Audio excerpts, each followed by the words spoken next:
ఎవరికి చూడటం కాదు. తల ఎగరేసిన వాళ్ళు, పొగరుగా ఉన్నవాళ్ళు, చట్టానికి వ్యతిరేకంగా పోయిన వాళ్ళు,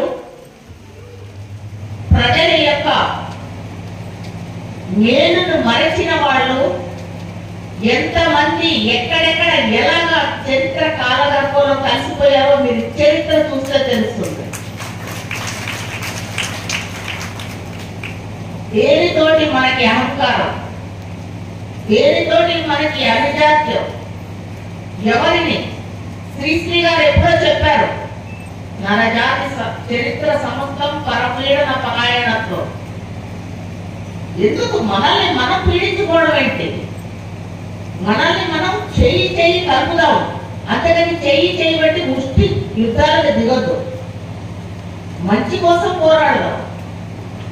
ఏది చేసినా ఒక్క కండిషన్, మీరు ఏదన్నా చేయండి దేశంలో, రాష్ట్రంలో, అది ప్రతిదీ చట్టానికి లోబడి మాత్రమే చేయాలి.